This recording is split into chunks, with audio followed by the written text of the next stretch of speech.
No time for the doubt, they counting me out, I'm getting it in, yeah. No time for no loss, I'm paying the cost, I'm in it to win, yeah. Diffuse, mine it can't be diffused. If you ain't thinking the same, then we playing by different rules. You can't see the vision, we living at different views. Until we complete the mission, keep getting up, never snooze. I walked a mile in my shoes, had the mind of a fool, chasing diamonds and jewels. Trust me, I was confused. Started minding my business and used my mind as a tool. Ended up finding my purpose and found the time to get to it. They told me I couldn't do it, they told me I couldn't make it. They sold it, could never break it. That's sadly mistaken. I need a piece of the pie, I want it so bad I can taste it. They told me like Toby, keep on running, toes they gon' take them. Used to lose, built to win, apply myself, I felt it in. No time for that doubt, they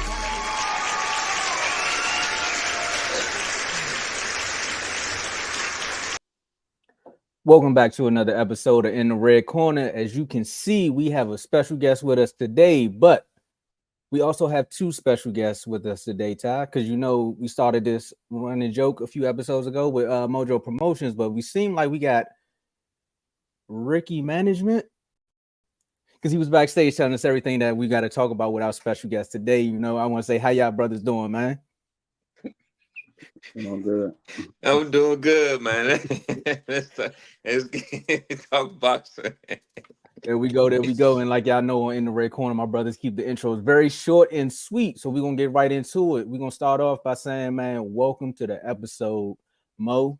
I mean, this is a close episode because, again, I know, Ricky, that's your little brother, but your little brother feel like my little brother because we all family up here. And just to see what Mo's been doing in the ring and watching a few of your fights, man, I'm proud of you. But I got to introduce you to the world first. We got coming in at 176.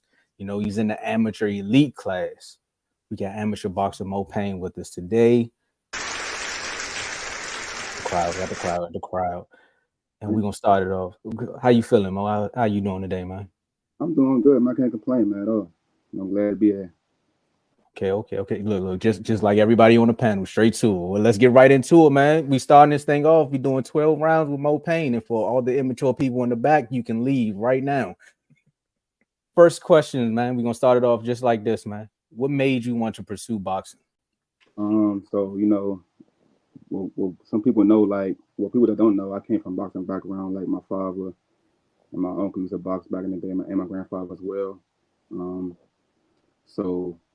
You know, I was always around as a kid, and you know, it was always like in the bloodline to do it. You know what I'm saying? I really wanted to do it when I was younger. But my mom told me no at the time. So like before boxing, I was playing basketball. But you know what I'm saying, I was a hooper. But as time, you know what I'm saying, as time went on, like, you know, my first time I go to the boxing gym actually was at 12 years old. But you know, I didn't really pursue it.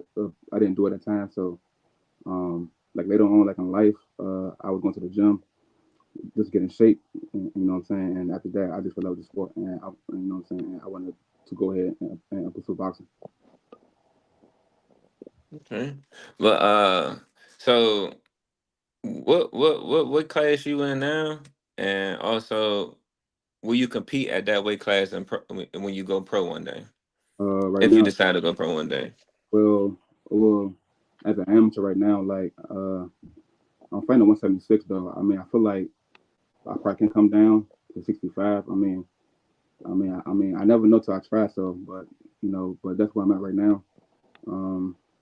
But as a pro, no, I don't know. I don't think I will fight at that weight class because from a pro to amateur, it's kind of different. Like the people like weigh in, you know what I'm saying? The pros, like, you know, they be that weight, but the next day of the fight, they'd be like, you know what I'm saying? It'd be like a whole, like, it'd be like 190 and pushing 200 pounds. So I don't carry that type of weight on me. So, you know what I'm saying? So, nah, I don't think as a pro, I would be fighting at 175. I would definitely be a middleweight for sure. Okay. All right. So, what has been the most challenging part of this journey so far? You know, well, boxing was really a challenging sport anyway. What people don't know is that boxing is more mental than physical. Like, you know, like when you're in a ring, you know, going against your opponent, it's more mental. Like you could you could run a lot, you could work out a lot, you could do everything, but if your mental not right, you know what I'm saying, like before you go inside the ring, then you know you're not ready. You know what I'm saying? So but when I first started, like the most challenging thing for me for boxing is, man, just I wouldn't say be disciplined though, but just stand to the course at times, because sometimes things get hard. There's certain days you don't want to feel like running. There's certain days you don't feel like working out. You know what I'm saying? Go to the gym. So boxing definitely taught me how to be disciplined. So yeah, that's probably one of my main things. What motivates you to stay in those times where you don't want to do it?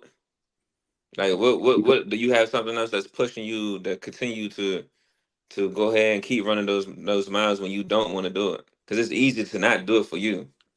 right, um, just how I look at it, like every boxer in the world, um, they think the same thing though, but it's a lot of ups and downs to what I'm saying, to become champion. So like for example, like my goal this past year was to win the Golden Glove. You know what I'm saying, the whole tournament, and I had to. It was some days I ain't feel like doing nothing, like I ain't feel like running or anything though, but I had to think like that, like do I really want it? You know what I'm saying? This something that I want to do. And like boxing is like a sport. It's a sport that you cannot play. Like you can play basketball, you can play football, you can play golf, you can play what I'm saying, you can play anything sport. But boxing, like it's a sport that you cannot play. It's very, you know what I'm saying, it's very brutal, as you can see. Um and, you just gotta stick to the course, man. As far as as far as the sport. But um yeah, that's all I have to say for that. Really.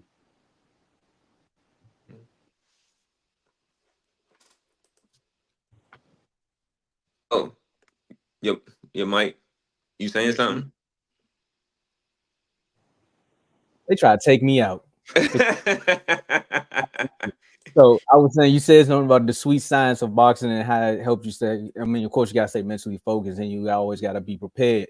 But I want to divert just a little bit and ask you how you feel about this year Golden Gloves. Man, it was definitely, I had one of the hardest like training camps for it this past year. I was real I was real confident going inside of it though, for sure. Um I knew I knew I was gonna win it. Like 'cause I kept telling myself every time, like, I'm gonna win, I'm gonna win, I'm gonna win. Like my first year fighting the Golden Gloves with last year 2023. Um, I came in that joint with like two fights, and I had one fight, and I won that one, and then I ended up being a championship like that. Like I feel like that first year, like everything happened so fast, like and I was already in the finals. You know what I'm saying? But I didn't want to put too much pressure on myself. Like I Mhm. mean, but I told myself, I'm like, oh man, you know what I'm saying? I belong here. So, but um, my first year, man, I got robbed. Actually, I got robbed too. What I'm saying, by the same opponent I fought this year. I beat him this year though, but they robbed me last year. I came back, what I'm saying, with a better mental this year, a better skill set. You know what I'm saying, and I dominated what I'm saying, everybody that I fought, and I just won the whole thing. Hmm. So, your training. Do you think that your training for Golden Gloves is what took you this far? And so, what kept you? What keep you? How can I say it? I know you wanted to get the championship. I know you wanted. I mean, not championship. I know you wanted to, win the Golden Gloves in general. But what do you see yourself outside of the Golden Gloves? Do you have something else you want to strive for? Yeah, like now, like you know, well, I'm gonna fight back in. I'm gonna fight again next year though. But my goal now, like I wanna fight in the big stages. Like I wanna go to nationals. You know what I'm saying? I wanna be a national champion next year for sure. Like trying to be like like ranking the country. Um, and fight with the best people in the world. So yeah, like that's my goal right now. Like um, I started off in a novice division. You know what I'm saying? But like now, like I feel like I'm getting way better now. You know what I'm saying? As time go on, um, so now like I want to take that step further to be a national champion. next year. All right, so you say next year you want to be world champion. So what's So your goal in the next 5 years in boxing? 5 years, definitely pro. You know, like see, like for boxing, like right now, like I'm just taking like one step at a time. Like I mean, I think long term though, but I want to think about stuff that's like that's not that's like not far to reach. Like you know what I'm saying, like, but for sure, like I want to be a pro in within you know the next 5 years or whatever. I want to have enough amateur experience, you know what I'm saying, to go pro. So yeah, because you know I started late, started boxing when I was like far competing wise, I was 21, 22 years old, and I'm 24 now. So I'm just trying to get as much amateur experience that I can. And starting late, right? And being at this age that you at now, because you know, I'm old, man. I ain't no spring chicken like I used to be, right? How do you mentally prepare before you get into the ring? So you know, I just started this recently. Well, I started recently too. And the Golden Gloves, man, like it was like around the time during Ramadan too.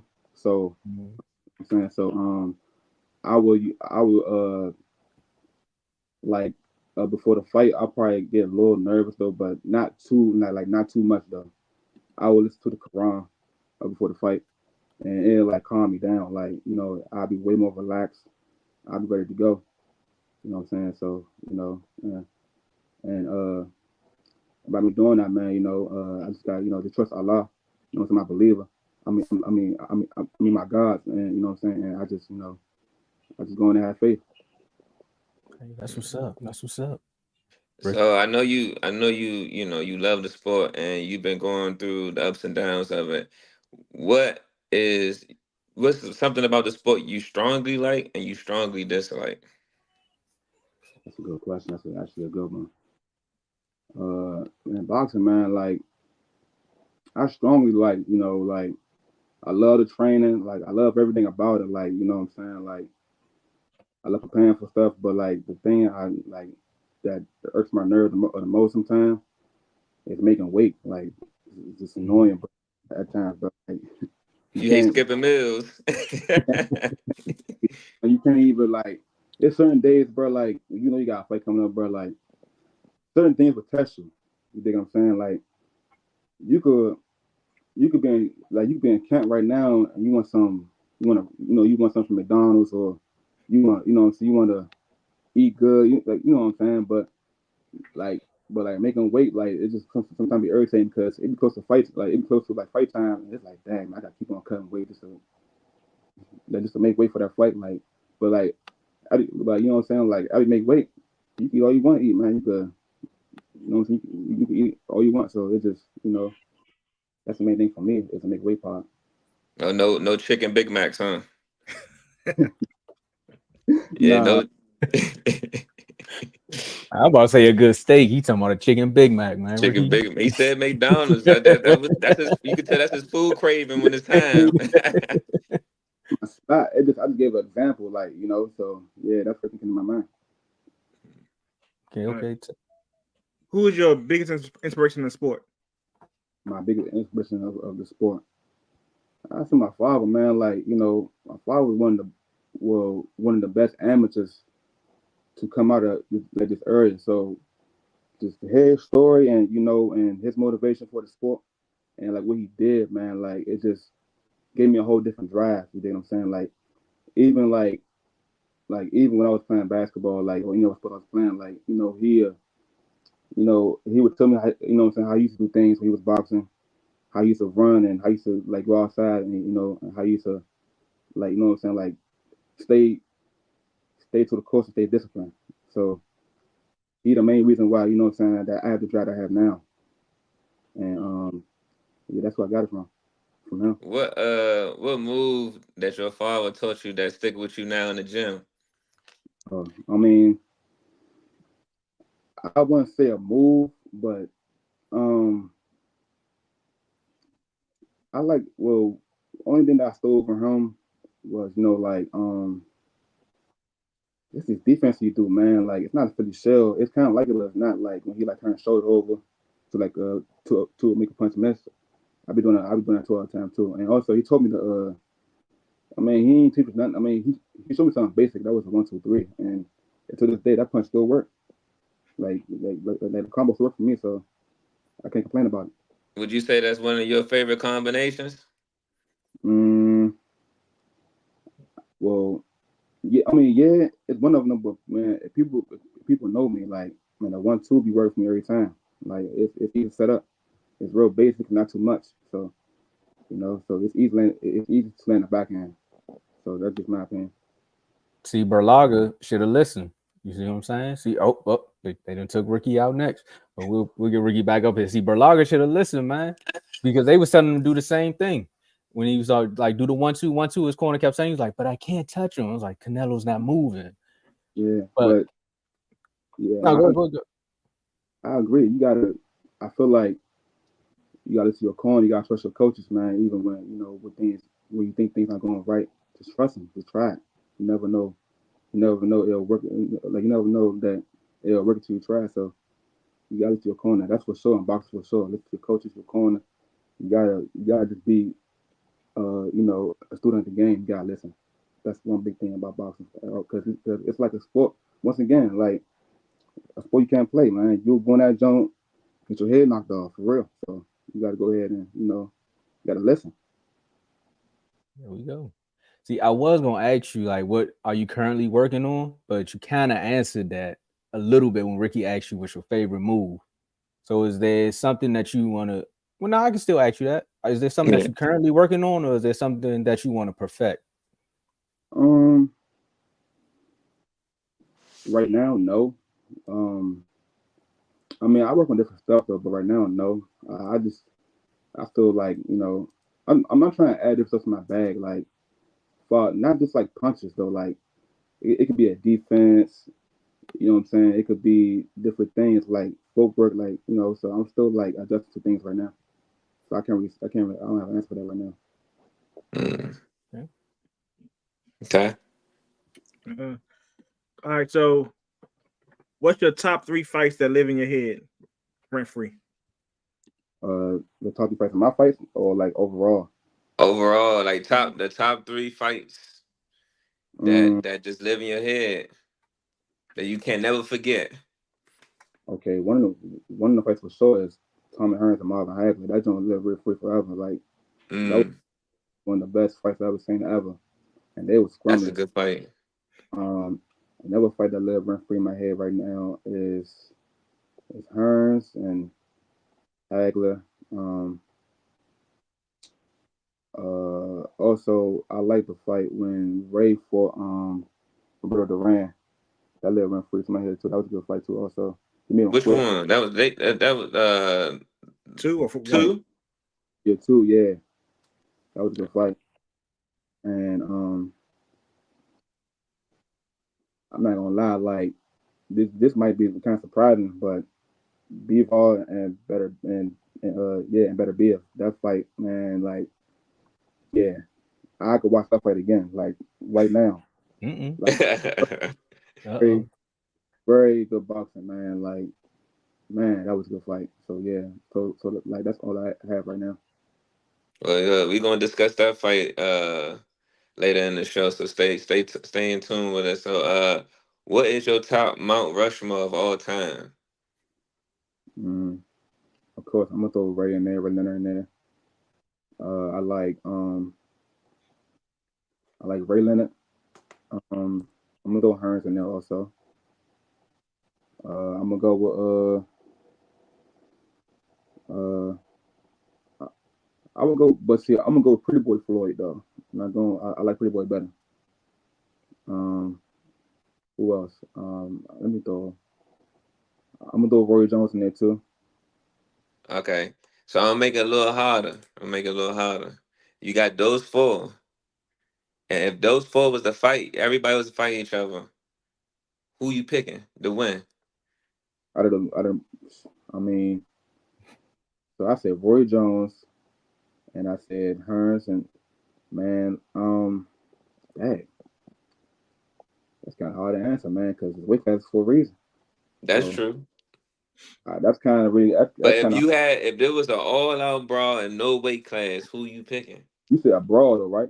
This and fighting Look, in general, boxing, fighting, whatever you want to put. I'm making it hard. So basically, what I'm saying, if they was all in the ring, weight classes didn't exist. Who you But picking?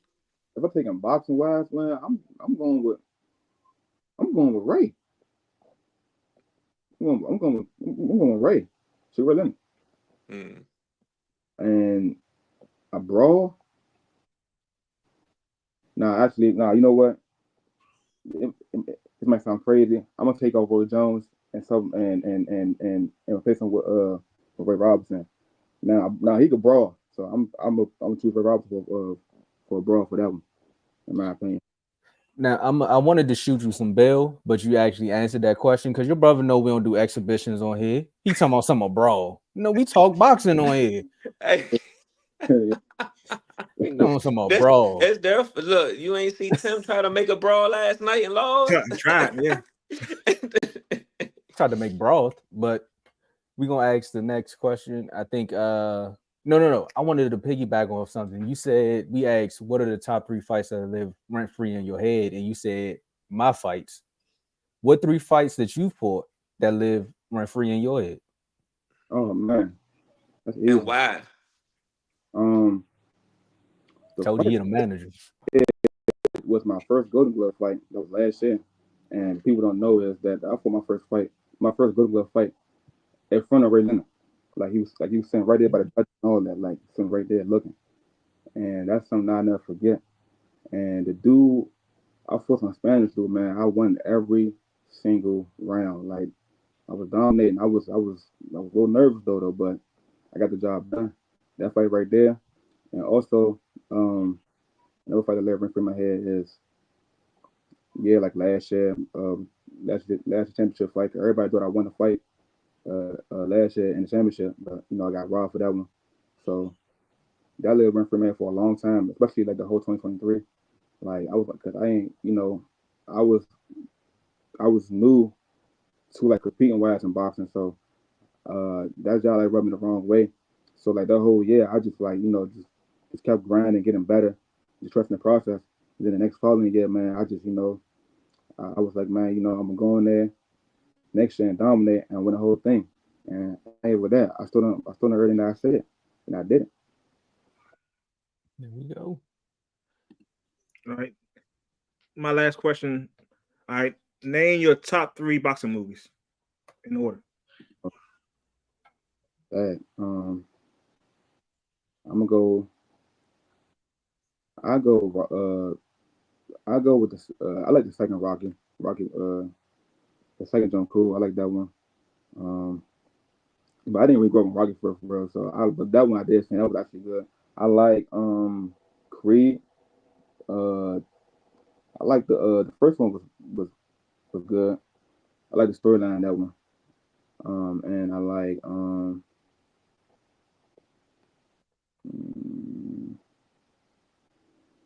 I'm gonna go with Creed 3. Cause I wasn't really like certain boxing movies is not all that good to me. So it's like that's the ones I'll actually like watch in my opinion. So Okay, that's a good pick. That's a good pick. Yeah. We gotta think about the age bracket. I see Ty over there thinking it was like it's the age bracket, Ty. So a lot of Yeah, movies, yeah. they gotta go back and check it out. Rocky is a classic throwback. You know what I'm saying? So I didn't grow up on that. I grew up on like Creed and I watched Muhammad Ali when Will Smith played him. That was it though. But I didn't really. I wasn't like born in the era when when they was making good boxing movies still. And without Creed, I would say I don't think they have that many right now. So True. Ricky, get on that, man. We gotta make a Tubi movie. Get on I'm that. still trying to get them get the video game correct. We're not gonna talk too much about that one, but those were our 12 rounds with Mo. I mean, you said you were gonna stick around with us throughout the episode because I know we talked a little bit backstage. So you with us throughout the episode? Yeah. All right, so we're gonna roll right into it. We're gonna start off with some of these recaps, and I don't know if this is much a recap or was this on TikTok, but recaps from the red corner. We're gonna start off with Bakram versus Tim Tszyu. Yeah, you see Ricky happy. I got the name right. It was a third round. Some would say, was it a TK? I'm gonna just say it was a third round stoppage, basically because his team threw on the towel. They had enough of seeing his back touch the mat. Ricky said it was the upset of the year. I want to know why you say that, Ricky. So that's why I said for him in general, because the two losses, the Fedor and now this one. So you lost he had the belts at one point. He had a belt. He's a champion at one point. And that loss to Fedor, when Fedor fought him with a 14-day notice, that was an upset. Next thing you know, he's trying to compete for the belt, even though he didn't have the belts. I know a lot of people thought Tim was going to win. I thought Tim was going to win. I thought Tim was going to be the better boxer in this fight. And I don't know what was he thinking. The dude that he was fighting from the first round was already relaxed and sticking to his game plan, and Tim did not change nothing. He kept leaning forward. Uh, um, he didn't give no head movement, so he was just standing there. It was blowing me, and it was a big upset for me in general. And you can check my fan duel for that. He just kept messing it up. I did not understand why he could not adapt and change his boxing style. I was really want to know what the corner was saying. I wasn't really paying attention, but I wanted to know what the corner was saying to him, because I want to say that first knockdown, he probably was not even here no more. He was just moving off this, it's just regular motor sensors. He couldn't get it together or keep it together in the ring. Well, I before Ty go, I can tell you exactly what his corner was saying. Get up! Get up! Go ahead, Ty. That's like I feel bad for Sue because when he first got knocked down, like you could tell he was basically just there to survive, and he couldn't survive because he had no other game plan. His game plan was just to keep getting close to him. To me, he should have found a way to stay away from the dude. After he got knocked down the first time, and find a way to answer the phone, because he kept hanging the phone up. That's why he kept getting knocked down with left hooks all day, because he kept his hands down the whole time. I think he should have stopped the fight earlier than that, because like when he got knocked down, like probably like the third time when he got knocked down, like he could tell his legs were gone. There was nothing left. He basically just fight off your pure heart because his legs were gone, and his eyes too. His eyes were gone too. I don't know where he was, and like he could have damaged himself really in that fight by staying in the fight. And I'm glad it's glad it's going to do that challenge, because like the ref wasn't trying to stop the fight. No, at all. Yeah, he was gone. Like he was basically like just standing there, like just getting like his head knocked out, and just nothing he can really do. So I'm glad they stopped the fight. Should have stopped it earlier, because he probably had some damage in his head. So if he fights another fight, I think he might get knocked out again, because the way he got knocked out, that's some long lasting damage right there. So yeah. Mo? I mean, I didn't really watch the full fight, but I did see, some little clips on, PBC, well, on Instagram. So, but yeah, man, I think he was just going on that, like he wasn't setting nothing up. He was just lunging in the whole time. You know what I'm saying? Like while the fight was going on, and the only dude there, he's still on his back foot, and everything he threw, he counted off everything. Like the left hook set him down. You know what I'm saying? He got up off that one. Like the dude was strong too. Like this wasn't a pushover either. Like the dude he fought, he ranked like number 3 in the world right now at 154. He like actually number 2, because he right under Bud. But yeah, that's what I think, man. But his corner was smart by throwing that towel in for sure, because shoot, who knows, man? He could get some damage in that joint like as the fight went on. So that's my thing. Yeah, I'm definitely with y'all. I don't know what made them go say, all right, we're gonna let them fight it out in the third round, because to see a fighter go down 3 times in the second round, that right there should let you know, like, once you get to the corner, I'm gonna ask you 2 questions. What are we doing? I'm gonna wait to see if you respond, and I'm gonna ask you the same question again. What are we doing? And if you don't respond, I'm gonna just throw the towel from just like this. I'm like, nah, we going home. Because now I gotta go back and watch the film and be like, bruh, we weren't prepared for that fight. We didn't prepare you for that fight, because that one left hook set the tone. I mean, it looked like Garcia versus another person, but I'm not gonna say too much because I don't want to start that right now. We got company. So yeah, yeah. I mean, facts though, like 100%. Like, you're 100% right about that. Like, yeah, he took some damage, man. But right after, I mean, well, we gonna make that short and simple, because 3-round knockouts. for opinions. We actually lasted longer in the fight than he did. So we're gonna roll right over to the next recap. And this one here, I had to go back to the last episode to say I had to remember what was said before this fight happened, because I know Ty and Ricky had a lot to say about these two fighters. And it was like, I think Ricky said these words, and you can help me, quote me if I'm wrong, Ricky. You said, hands down, Arthur gonna win this fight. Hands you hear down. that, Ty? You hear that? I heard that a lot. Yeah. Okay. And when I heard hands down, I was like, was he talking about the judges? Because that's what it looked like the judges was doing. Some of them had their hands down and not actually scoring this fight right. I don't know. I'm gonna let you guys debate it out. But Beterbiev defeated Bivol, they say by the nearest margin with a majority decision here. I don't know who. I'm gonna start with you, Ty, because your fighter lost. What happened? No, my fighter won, but all I know is if you a boxer, do not fight on top ranked cards because they don't like boxers for some reason. I don't know why. I think they hate boxers because they cheated your boy O'Shea in this fight. They cheated Sandy. She's not really a boxer, but they cheated Sandy, her fight. They cheated Bivol in his fight. I guess if you're not a top ranked fighter, they find a way to make sure you don't win. Even though O'Shea is a top ranked fighter, but I think he leaving off top rank, so they found a way to keep that round, keep that built inside their little home. And then on this fight, I think they wanted Beterbiev to fight because I think that they're trying to get Canelo to join top rank, so they're trying to set that up so they can get a contract with Prime. That's all I can see because ain't no way in the world he won that fight. Because I like that fight 3 times actually to try to see if like maybe I'm loafing, like maybe something wrong with me. Nah, I had him winning at most 5 rounds. I don't see how somebody had him winning 8 rounds, 8-4. I don't know if they were watching. I guess Top Rank paid him real well because ain't no way in the world so once it was 116 to 112. Ain't no way. I had it actually what I had him winning by 2. I had because I had him winning by 2 rounds. I don't see how they had Beterbiev because Beterbiev, he had some rounds where he landed more, but he had to throw almost twice as many punches just to land a little bit more. So I don't see if you're just going just by CompuBox numbers, you also got to count the defense also because I think he only landed over 20%, probably in 2 rounds in that fight, maybe if that.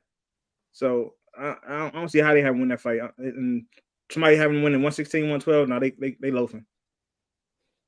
I agree. I'm not gonna lie. Okay, there are a lot that I agree with, but after rewatching it, from my point of view, I think should have been scored a draw.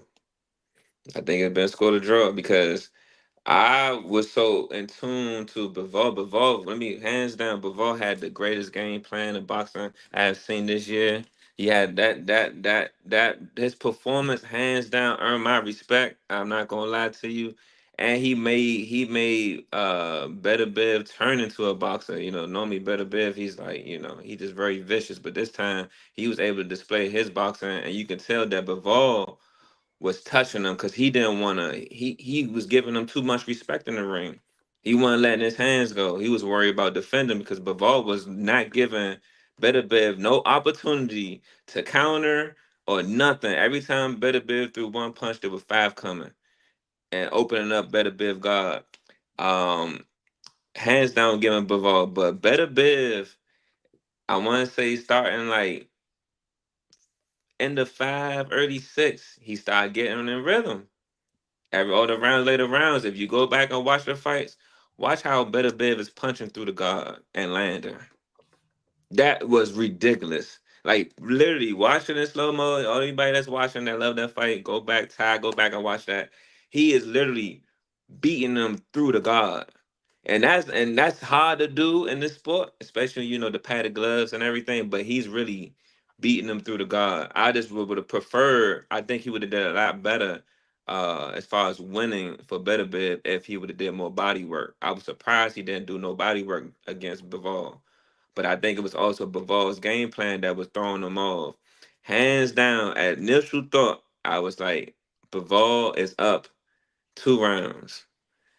But then after rewatching it, I'm calling it a draw, and we need an immediate rematch. Immediate. Well, I don't gotta ask you what's next. Mo, what's your take on that fight? And my opinion, that was the best fight I've probably seen in a while. Like, man, this was considered this fight deserved way more hype than it did. That's one.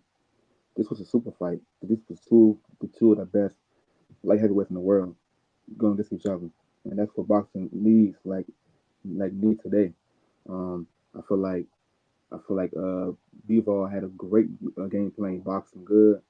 You know what I'm saying? And it's not even with that. I mean, he boxing good, but he had he had uh he had better best thinking. Like had him confused. He couldn't like his timing right.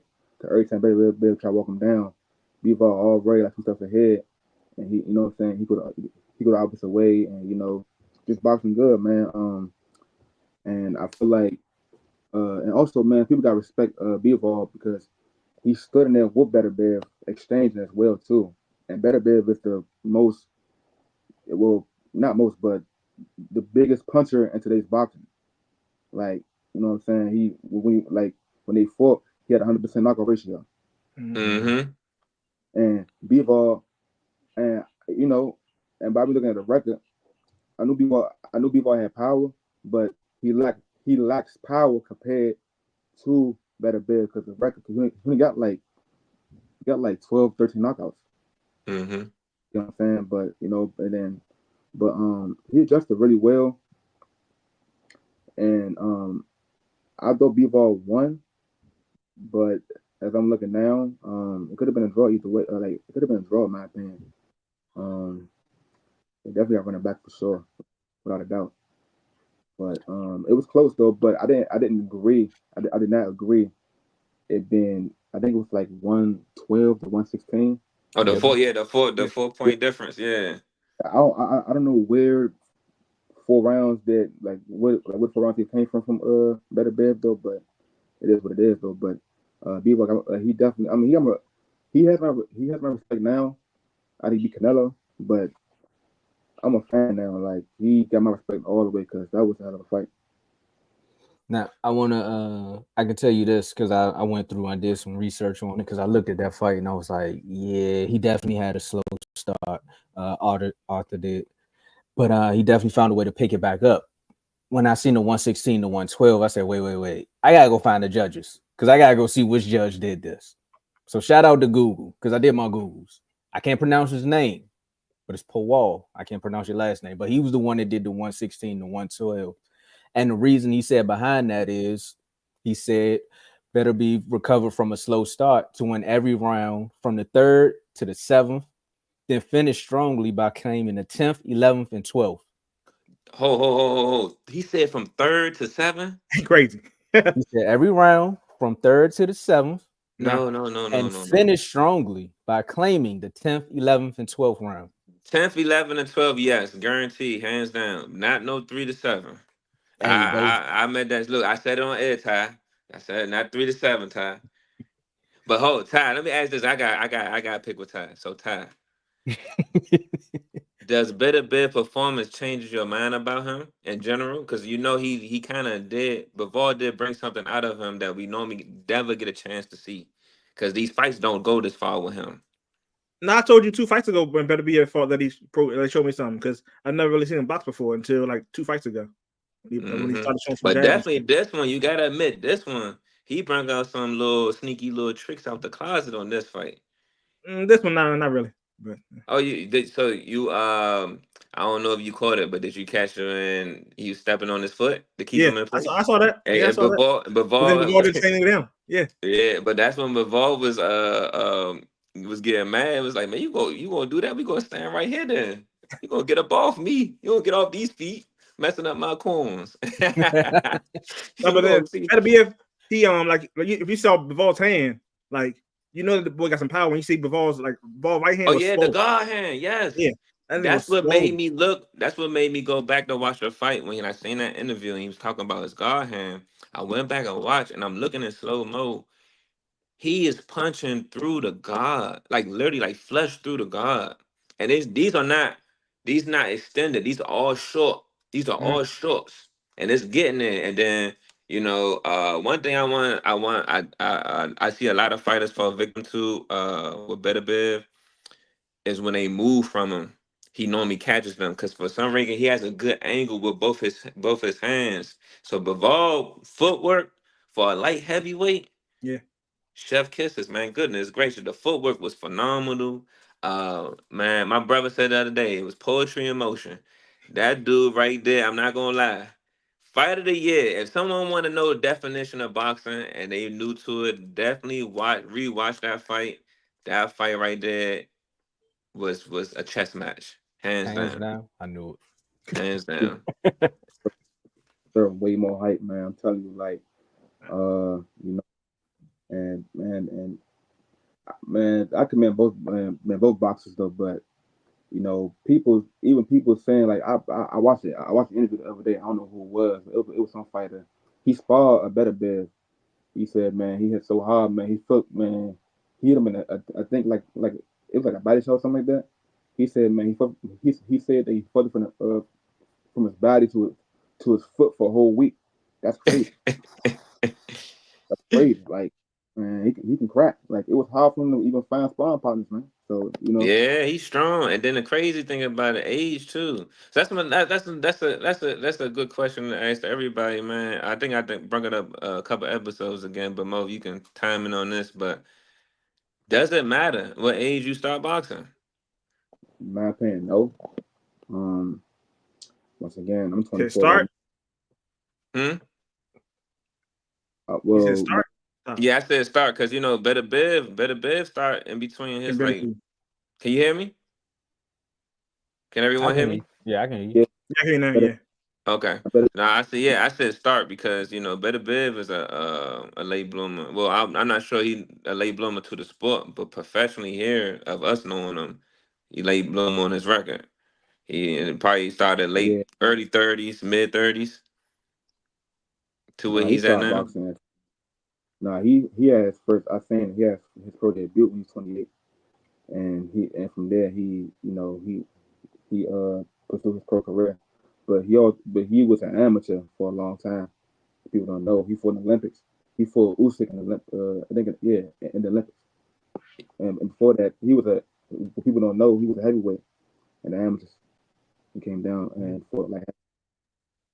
But I don't think well yeah, age play a part of, well, not in my opinion. It depends on the work ethic you got. Cause it's a Yeah. lot of it's a lot of late bloomer work uh a lot of late bloomers that are, you know what I'm saying, that are world champions. Like Deontay Wilder, like he started boxing at 21, you know, Mm-hmm. gold medalist as well. I think. Nah, I don't think it's gold medalist. I might be wrong. But it's not even that. He fought in the Olympics too. And not even that, you know what I'm saying? He had a nice little amateur career, and then he went pro, and he got a world title. You know what I'm Mm-hmm. saying? You got him, Rocky Marciano. You got all these great fighters that started late. But I just think you got to put in the work though, man. Like if you want, you got to go get it. In my opinion, like I started boxing at 21, 22 years old, and the short span of time that I thought about, you know what I'm saying, that I was boxing, I accomplished so much. So True. the ending, That's true. So age don't matter. Yeah. I want to address the comment. Arthur or Canelo, man, that fight will never happen. I don't even want to talk about that one. I'm talking about it. Arthur I knew. Oh, here you easily, go. easily knocked out, body shot. No, he crazy. What? I just let a big one kill his body. No, If Arthur. that's for the fight against Beterbiev, you're done. You're done. Yeah, Arthur definitely would destroy him. Bivol, yeah, he gonna destroy him. Yeah, Arthur. Yeah, and I'm a Canelo fan. He's not staying in there with Canelo. He's Sarai. Don't look. You Oh know yeah, what? we done got our first. We done got our second person in the comments is like, hey man, my man said no. nah, oh Not that one. What you got, Bro, Mo? nah, and he right. Dude. Like he said, hell no, Canelo is a much better body puncher. I agree, cause man, uh, but a bit man, I don't like his punch placement like that. For he's strong though, but his placement is not all that great. Like Canelo, he going like he could break you down, but only thing that well, between them two is that a bit got has more power, obviously. So Mm-hmm. but he's not all that. I mean, he could box though, but he don't got good feet at all. No, he don't got good feet.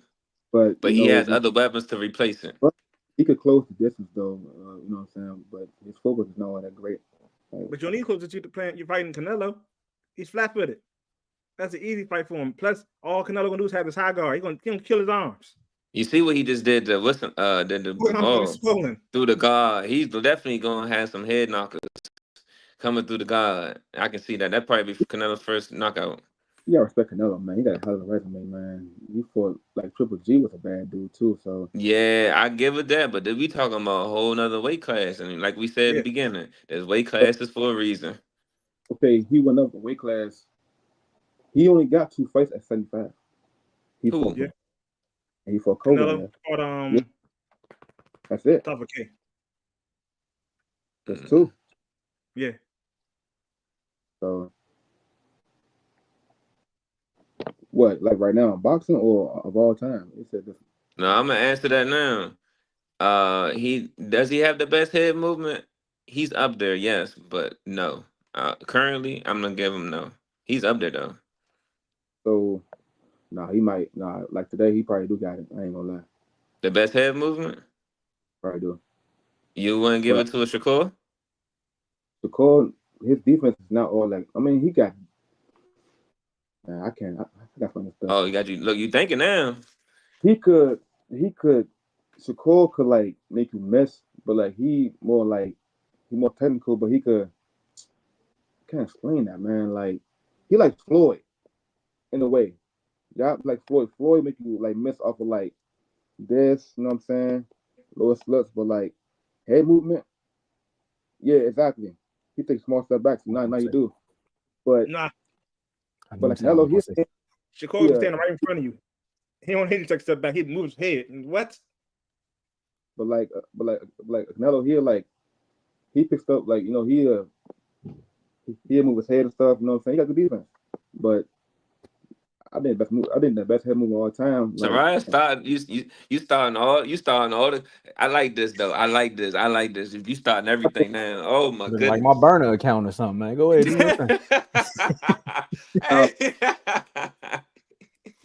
Man, but like head movement though, I'm like of all time, like one of the best. I'm taking Pernell Whitaker, man. He had defense. No, he definitely had defense. That was God given though, like. That was God given. So we got 10 minutes left on the show. So let's talk about the upcoming fights. Who is this guy, Ty? He's loafing. That's what I'm calling him loafing.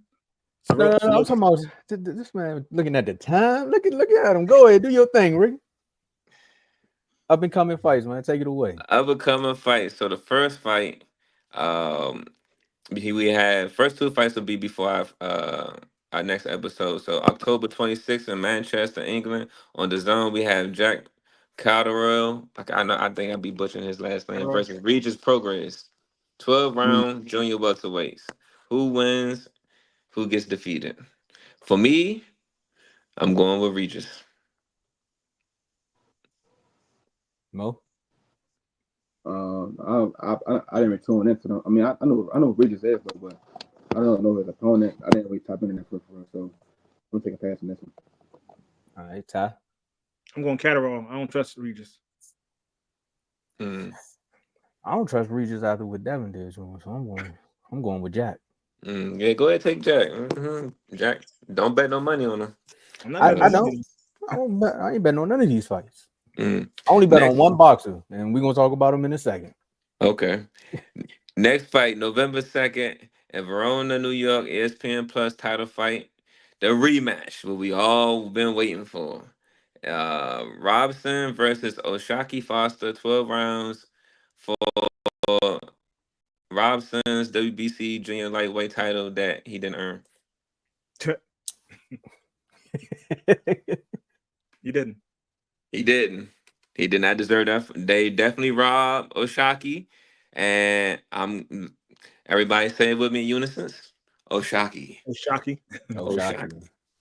Unless they cheat him. That's why he better knock him out. knock him out this time. Don't Now he leave definitely got knocked. Shocky, if you watching, before they do it to you again, you gotta push this button. You gotta knock him out, man. Knock him out. All right, so we got that one. So this is very exciting, very controversial, especially in the, we all DMV natives. This is very, this is the dummies versus the Moes. December 14th, prime pay-per-view fight in Houston, Texas for the lightweight WBA belt, Gervonta Davis versus Lamont Roach. I'm gonna be last. Ty? Mo, you can go, Mo. You can go, Mo. I'm a fan of both. I actually went to Roach fight the summertime when he defended his world title against Fergus McCoy. My Roach, man, he could definitely he could fight. And what people don't know is that Tank and Roach, they were rivals and amateurs as well. So, and people don't really give Roach his his credit. They try to compare him to Frank Martin, and you can't do that because Roach has way more. Yeah, and Roach is a former world champion at 130. So this ain't gonna be no easy fight for Tank. It's gonna be a good fight in my opinion, and it's good for the area though. But if I had to choose, I'm gonna have to go with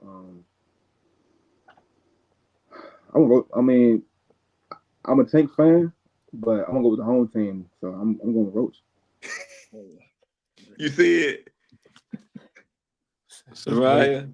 This really might be my burner account, man. Make sure you Man, you subscribe to the show, man. Please do, cause you making some hard points today. I tell you, Thomas, Tomo. What y'all want? What? All Who right, you so picking? I'm man, I'm with Mo, man. It's one of those things where you can't discredit Lamont's ability in the ring and how he is. Like, people are sleeping on him. I didn't hear the Frank Martin comparison, that was wild. That's wild. I think it's one of those things, man, with coming from the area. I gotta bring the accent out on that one. Coming from the area, it's gonna be hard to see.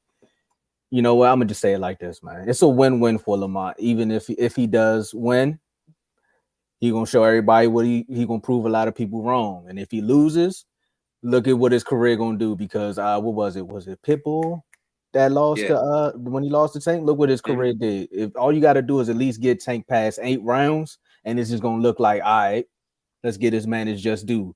If it ends up being a loss, I think it is gonna end up being a loss.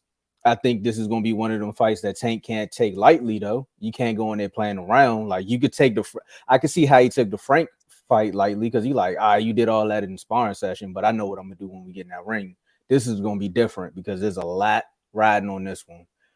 I got Tank winning it, but I wouldn't be mad if Lamont won. Let's put it like that. Yeah. All right, I'll go. This fight, I didn't want to see this fight, but if the fight was in DC, I'd have went to the fight, even though I already see this. It's going to be a one-sided fight because you got somebody coming up to 135 coming. I know he's a champion and all that, but it's levels. Okay, I'm saying that it's levels. Lamont, to me, I don't think he's like that person said. I don't think he's technical enough. He don't have enough power.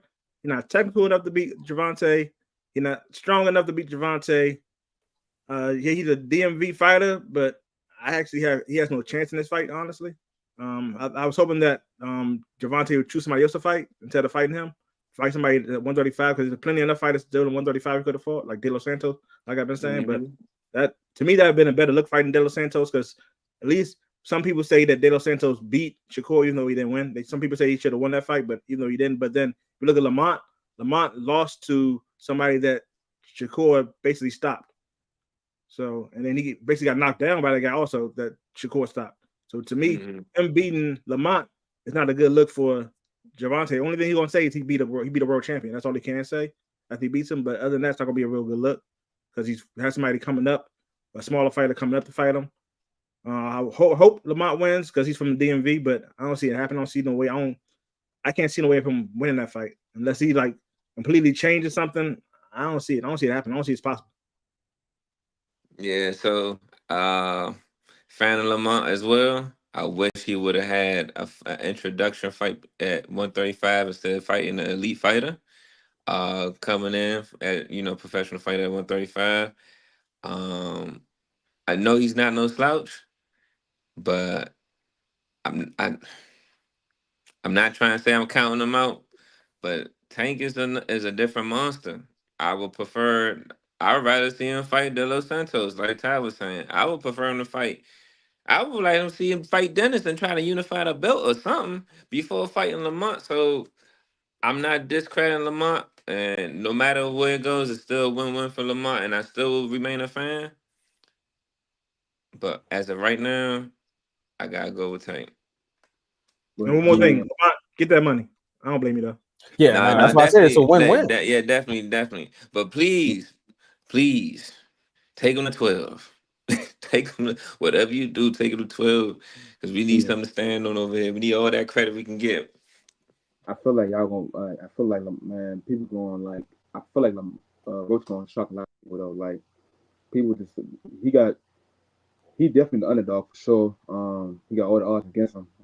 But once again, man, Roach is a hell of a fighter, bro. I seen him fight in person, bro. So it's like he can get down, bro. But but he is fighting Tank, and Tank is one of the best fighters today. Um, I don't think weight is a big issue because Lamont is he a pretty nice solid size.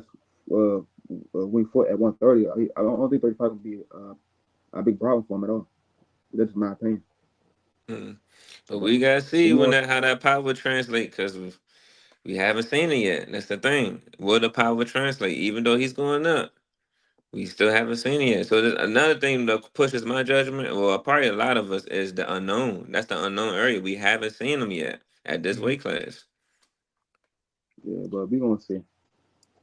We gonna see. Yeah, yeah. Nah, Ricky, I want to say this part too. I know we about to get out of here.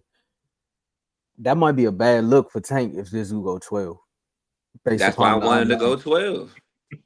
I don't know. Tank Yeah. might have See, to. that's what I'm saying. Don't. That's why, Shooting honestly, on the star.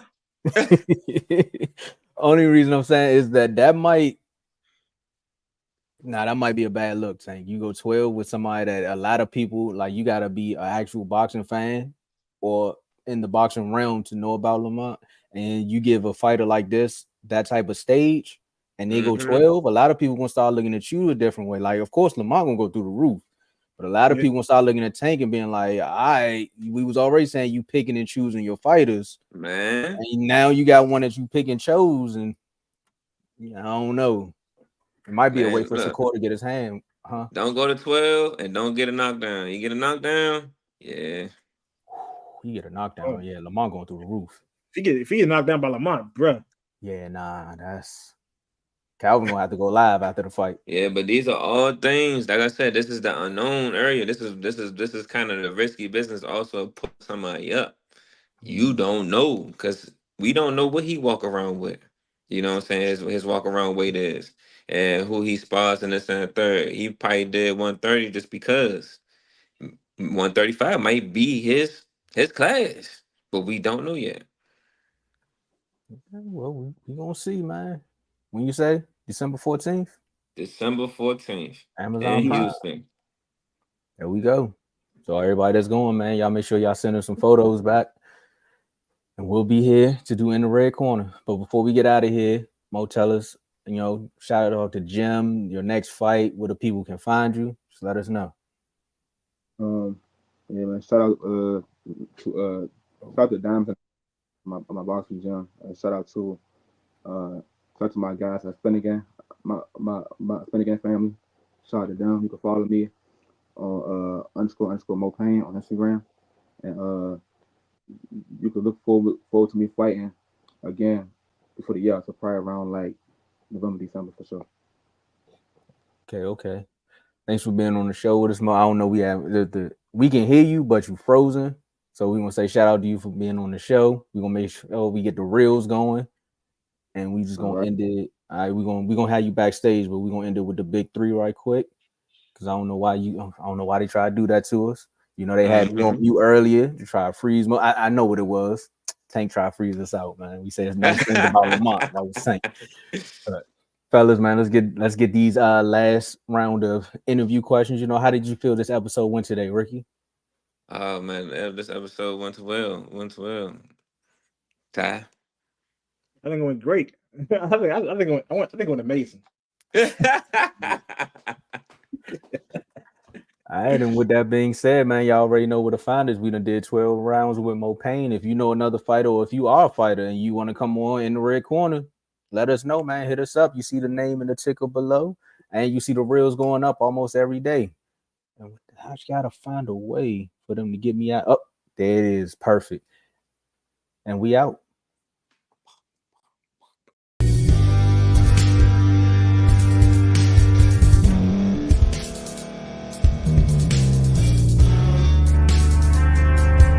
Thank you for staying to the end. If you're watching this on YouTube, please like this video, subscribe, and also hit that notification button so you can be notified next time we put out a video. If you're listening on any podcast platform, subscribe and hit that notification button, y'all, so you can be notified we put out another podcast audio.